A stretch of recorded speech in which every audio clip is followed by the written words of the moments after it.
እባብ በበደል ያመጣነውን በሽታ የሞት በሽታ እርግማን ከላያችን ገፎ ወደ ነበረ ማንነታችን ወደ ቀድሞ ርስታችን ለመመለስ መራሩን መጠማቱን መናገር ለእኛ አዲስ ነገር አይደለም።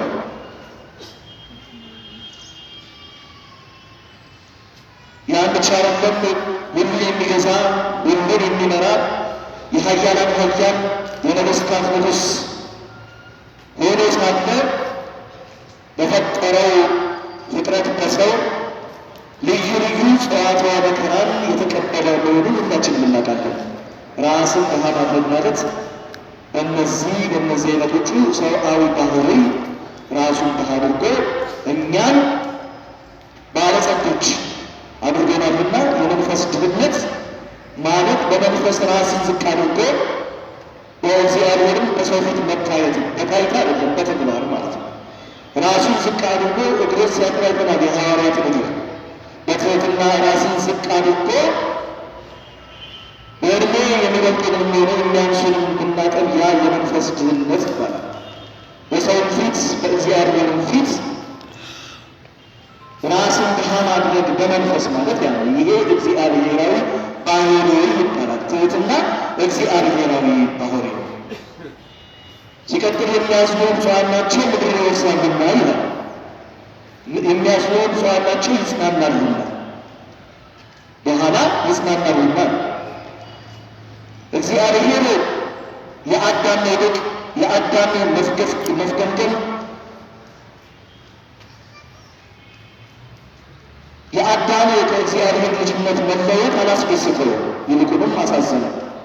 የአዳም መውደቅ ስላሳዘነው አዳምን ወደ ቀደመ ክብሩ ለመመለስ ሲል ወደ ምድር መጥቷል። ይሄ ለሰው ማዘን፣ ለወደቀ ሰው መራራት፣ በኃጢአት ለተጎሳቆለ ሰው ማዘን የእግዚአብሔራዊ ባህሪ ነው።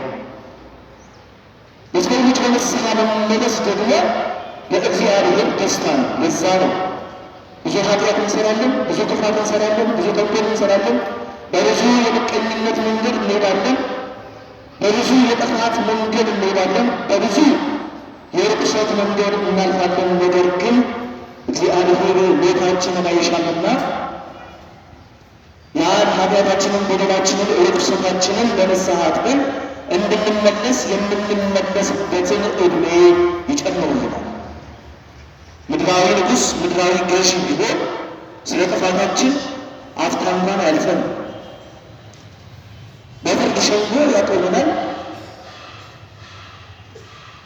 ዳኝነትም በላያችን ላይ ይበይናል። በእስር ይሁን በተለያየ ቅጣት ይቀጣናል። እግዚአብሔር ግን ለፍርድ የማይቸኩል ርኅሩህ አዛኝ አባት ፈጣሪና ጌታ ነውና የንስሐ ዕድሜ ይጨምርልናል። ስለዚህ ማዘን መራራት እግዚአብሔራዊ ባህሪ ነው። ስለዚህ የሚያዝኑ ብፁዓን ናቸው በኋላ ይጽናናሉና ብሎ የእርሱን ባህሪ ገንዘብና እንድናደርግ አስተምሯል ማለት ነው በአንቀጸ ምጽዋት ላይ። ሶስተኛው የዛሬው ቅድም ያነሳነው የዋሆች ብፁዓን ናቸው ምድርን ይወርሳሉና ብሎ በተራራው ስብከቱ ላይ በአንቀጸ ምጽዋት ላይ ጌታችን አምላካችን መድኃኒታችን ኢየሱስ ክርስቶስ አስተምሯልና የዋህነት እግዚአብሔራዊ ባህሪ ነው። የትምህርቱ ዓላማ ልባችን በጎነት፣ ቅንነት፣ አዛኝነት ኖሮት ከቂም በቀል የተለየ የራቀ የጸዳ ከምግባር ከሃይማኖት ጋር የተሳሰረ መንፈሳዊ ሕይወት ቢኖረን የምናያት ያለንባት የምንረግጣትን ምድር ሳይሆን የማታልፈው የማታረጀው ዘለዓለማዊት የሆነችውን ምድር መንግሥተ ሰማያትን እንደምንወርስ ለማስገንዘብ ዓላማ ያደረገ ትምህርት ነው። ጌታችን አምላካችን መድኃኒታችን ኢየሱስ ክርስቶስ የዋሆች ብፁዓን ናቸው ምድርን ይወርሳሉና የሚለውን ቃል የተናገረው ደግሞ ከእርሱ በፊት እጅግ እግዚአብሔር ወዶ የነበረ እንደ ልቤ ብሎ የሚጠራው በሰባት አካት እግዚአብሔር ያጸወረ